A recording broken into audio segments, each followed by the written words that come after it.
What is up, guys? You already know who it is. If you don't know who it is, it's your boy Cam, and I am here with NXT Takeover Stand and Deliver while sitting down. You get it? You got the joke? Okay, never mind then. But I am really here with NXT Takeover Stand and Deliver, the second takeover for the NXT brand on this weekend, and this is for Thunder. Last night we had Inferno. If you didn't check it out, I don't want to spoil anything for you, but when you talk about an action-packed night, that was an amazing card with great matches, great surprises. Again, no spoilers, but when I tell you this show has the potential to be great, it really does. So let's get right to it. We get your standard hype package for NXT TakeOver Stand and Deliver. We have Poppy playing a song to get the crowd hyped. So it's going to be, so we have Chad Gable featured, Bianca Belair, Charlotte Flair, Tommaso Ciampa, Dax, Harwood, and Cash Ruler, all the important people that own the Thunder brand that are going to face their not challengers, but are going to be in prominent matches here tonight. And we kick off the show with the first ever NXT Women's Elimination Chamber match, and that match gets a 52. Ooh, man, not the best match, but in a decent match. Bianca Belair defeated Deonna Purrazzo, Mia Yim, Shotzi Blackheart, and Scarlett Bordeaux in the elimination of Shotzi Blackheart first, Eva Lise, Deonna Purrazzo, Mia Yim, and finally Scarlett Bordeaux. Bianca Belair makes defense number 5 of the NXT Intercontinental Championship. Bianca 70, Deonna Purrazzo 56, Mia 56, Eva Lise 55, Shotzi 40, and Scarlett Bordeaux 48. And Shotzi took a stump bump during the match. But Bianca Belair does retain here tonight, even though the match wasn't the best. It still was a good way to showcasing all the great women that are here in NXT Thunder. You have Bianca, you got Deonna, Mia, Eva Lise, Shotzi, Scarlett. Even though Bianca is the champion, I want to show that all these women wanted to make history tonight, not only winning the NXT Intercontinental Championship, but by them being in the first ever Women's Elimination Chamber match in the company. But Shotzi Blackheart sustained a corneal abrasion. Hopefully that's not too bad. I'll give y'all an update. But not the best match in the world, but I'm not going to complain about it. 52, it's decent. Okay.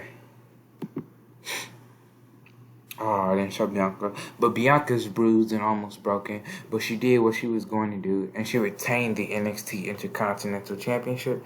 Bianca holds the title in the air as her and 5 other women made history tonight. 62. And about to have great heat and good wrestling, Johnny Gargano defeated Kyle O'Reilly in 1543 by pinfall of the Hearst Donut. Kyle O'Reilly 69, Johnny Gargano 66. Just a good standard match between two in-ring wizards. If we're being completely honest, these two can never have a bad match.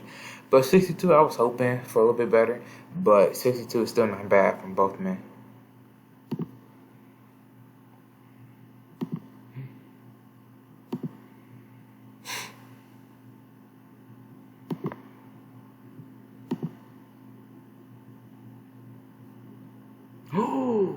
So we continue the show, and Toni Storm is backstage, and she's seen clutching her knee, and road agents check on her and see if she can compete tonight. And the fighter that Toni Storm is, she says that no matter how injured I am, I'm going to face Kaylie Ray. So who attacked Toni Storm backstage? The obvious answer would be Kaylie Ray, but I guess Toni Storm didn't see who attacked her. But she says that even though her knee is hurt, she's still going to be competing tonight. 59. In a decent match, Candice LeRae defeated Jungle Kiona in 1337 by pinfall of the Moonsault Press. Candice 60, Jungle Kiona 55. Right now, I'm gonna be honest with you, I don't know really what to do with Jungle Kiona. She's a great wrestler and all, but I don't have a specific character for her. And I know what I'm doing with Candice. She's paired up with Camille, and Candice has been stuck in NXT doing nothing. She lost to Charlotte. She lost in the War Games match. I want her to be doing something. She really hasn't done much after a feud with Charlotte. And before that, she lost to Bianca Belair. So I need her to do something. And right now, I'm not turning down Jungle Kiona, but Candice Ray does need this more than Jungle. Jungle just got into the company a couple months ago, and Candice has been here for forever, even though she hasn't been forever, but it's been like, 3.5 years? So she needs something, and I think this match is a good way to get her started on the road to doing something. 50. In a decent match, Thunder Rosa defeated Allison Kay in 14:57 by pinfall to La Rosa. Thunder Rosa 50, Allison Kay 55, and Allison Kay debuted her psychotic gimmick. It got an initial rating of adequate. Why does she have that rating of psychotic? That's why she has that rating. That's why her gimmick is psychotic. So Thunder Rosa picks up the win over Allison Kay, but Kay is clearly not happy, and Kay attacks Thunder Rosa with the kendo stick, and Allison Kay is just laying in wicked shots over the back of Thunder Rosa over and over and over again, to the point where it's getting uncomfortable. Shazza McKenzie comes out, and she tries to talk sense into Kay, telling her that you don't have to do this, but Kay attacks her with the kendo stick as well, and Kay has crossed the line, as she's not only beating Rosa down with the kendo stick brutally, but also Shazza McKenzie. And Kay looks at the damage she's done, and she looks to regret it, and she's just sitting in the corner, just holding her hands in her hair. But then that frown turns into a sadistic smile. So what is going on with Allison Kay? We have to wait to find out, but she is clearly off her rocker. 56. Brian Cage and Ricky Starks make their grand entrance. Cage and Ricky Starks wait to see who Dexter Lumis' partner is going to be. Dexter Lumis comes out and stands on the ramp. The lights go out, and we hear that guitar riff, and out of the darkness comes Aleister Black. Aleister Black is back in NXT, and he's Dexter Lumis' partner. I told y'all guys I had some great signings in the works, and Aleister Black, along with, spoiler alert, AJ Styles, who debuted last night, are some of the great signings that we have in NXT, and Aleister Black is back in NXT, and they have a great match, 62. Oh, they don't work well as a team. But about that had good heat and decent wrestling. Dexter Lumis and Aleister Black defeated Ricky Starks and Brian Cage, and Aleister Black pinned Ricky Starks with the end of the line.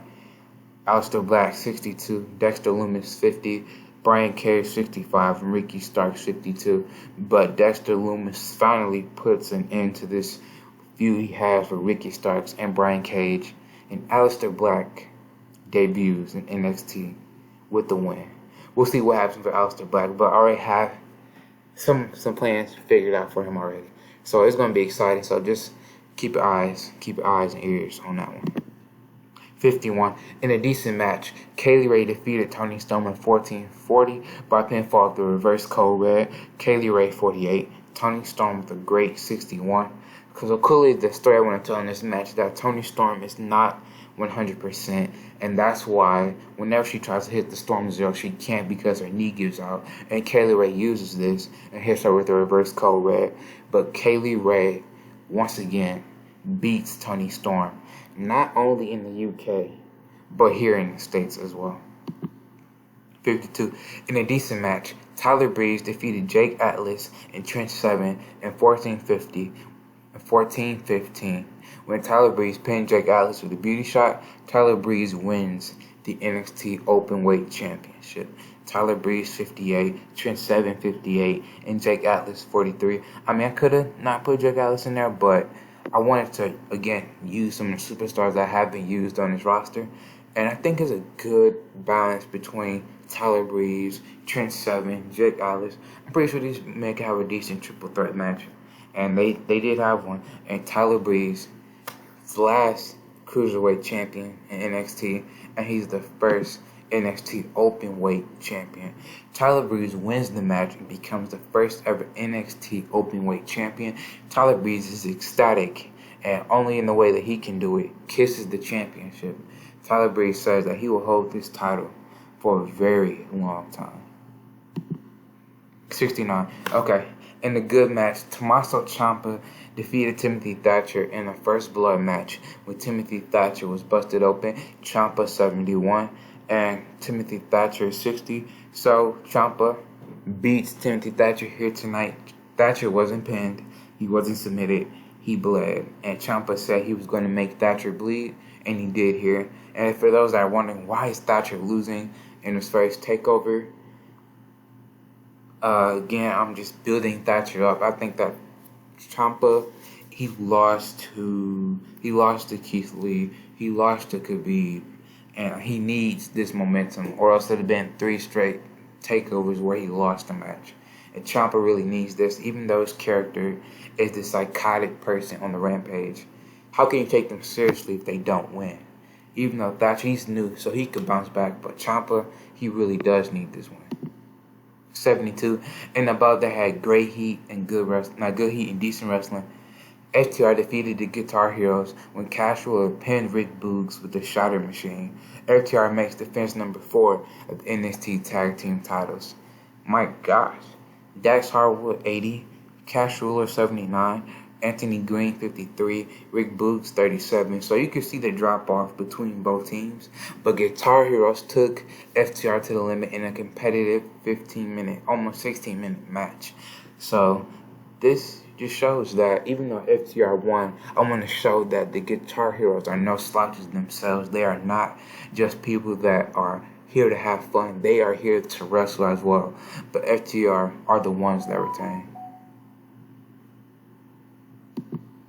Speaking of, you know what this means. So FTR retain here tonight in a hard-fought match against the Guitar Heroes. FTR standing tall with the NXT Tag Team Championships until Matt Jackson and Nick Jackson of the Young Bucks appear. The crowd is going crazy. AEW superstars are here on NXT or on an NXT takeover. FTR Young Bucks stand in the ring for the first time ever. Matt says, "We just want to let you guys know that since NXT and AEW are partners now, that means we can have that match everyone is waiting for." Nick says, "And maybe we can challenge for those," pointing at the NXT Tag Team Championships. Dax and Cash says they'll mop the floor with the 2 indie darlings any day of the week. And Cash says, "Whenever, wherever." Young Bucks nod their head saying, "Okay," and delivers stereo super kicks to FTR.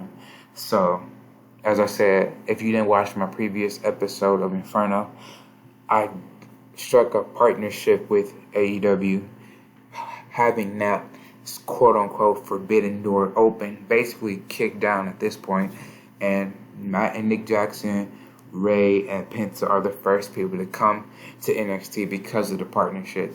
And right now, the Young Bucks are here on a one-night deal. We did a talent exchange.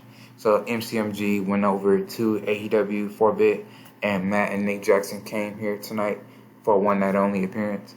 And we'll see what happens, but Young Bucks make a statement here tonight, super kicking FTR. 82, one of the best matches of this series so far, and about to have fantastic heat and great wrestling. Charlotte Flair defeated Dakota Kai by submission with a figure 8 leg lock after blatantly cheating. Charlotte Flair, my goodness, with the 89. Dakota Kai, 56. I wanted Dakota Kai. I promise you I really wanted Dakota Kai to win, but I tried to keep Charlotte strong. I tried to protect her, and she still was furious out of booking. And I don't know if she will ask for her release, even though she lost.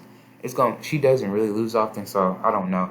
But Charlotte, just to show, Charlotte has 90 pop, and this according to her performance, and Dakota Kai has around 56. So you can just see that 34 point difference right there. So I don't know if Charlotte 33 point difference if Charlotte would ask for her release, or how much her popularity would have dropped. So I think it's an interesting twist to put on this story that even though Charlotte Flair says that she was better than Dakota Kai, and Dakota Kai wanted to prove herself against Charlotte, Charlotte said she was a better wrestler, but she cheated here tonight. So what does that mean? Charlotte, even though she's one of the best wrestlers in the world, according to the game and to herself, she's also the daughter of the dirtiest player in the game. So you can't be surprised here tonight. The rest didn't see Charlotte's feet on the ropes. that allowed her to get the win. Charlotte cheated in order to beat Dakota Kai. Dakota Kai is chatting with the ref to tell him that Charlotte cheated.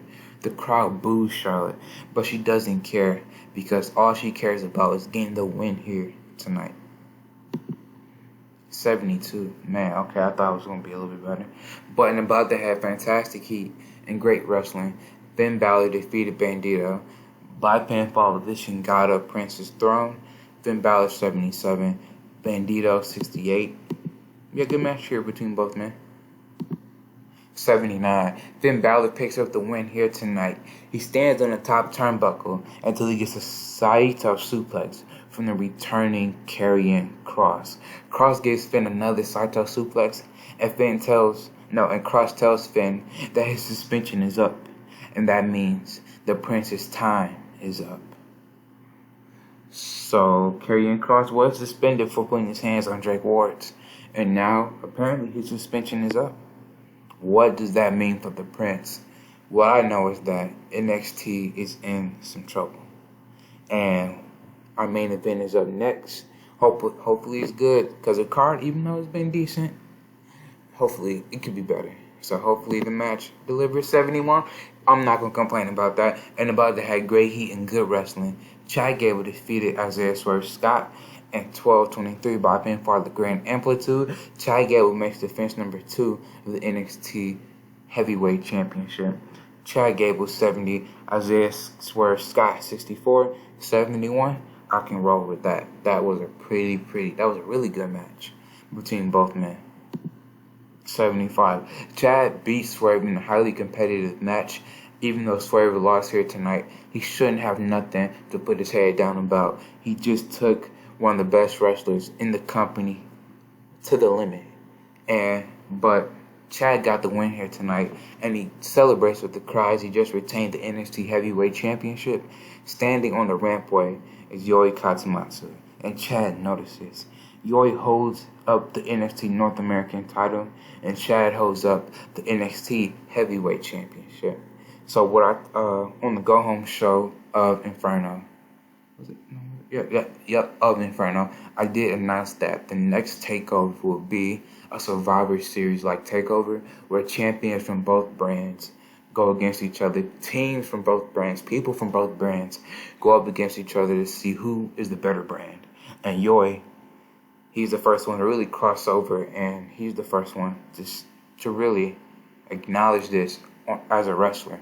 So he's the first one, and he just scouting Chad Gable, as Yoi Katsumatsu is the man over in Inferno, and Chad Gable is the man on Thunder. So those two will face. Maybe will they face at Takeover? We don't know. We don't know if they'll have to defend those championships. But right now on paper, it's Chad Gable versus Yoi. But as you know, the card is always subject to change. But good show here tonight, and we get a 76. So I think that was 1 point? Oh, was that 1 point? Maybe it was 3 points off. I did a batch of recordings, so these recordings kind of come into each other. I think it was probably 3 points off, if I'm not mistaken. Was it 3? I don't know. But tell me what you thought down below. We had Tyler Breeze become champ. We had the Young Bucks and FTR have a showdown. Charlotte Flair cheated. Cross returned. Chad beat Swerve. Aleister Black is Dexter Lumis' partner. Allison Kay went off on the deep end. Johnny Gargano defeated Kyle O'Reilly. And Bianca Belair won in the first ever women's Elimination Chamber. So tell me what you thought down below. I thought this was a good card. And I'll see you when I see you. And I can't wait to show y'all what I have in store for NXT TakeOver Supremacy, and for the summer pay-per-view, NXT TakeOver Bash at the Beach. Okay, I'll see you when I see you. Have a blessed one. Peace.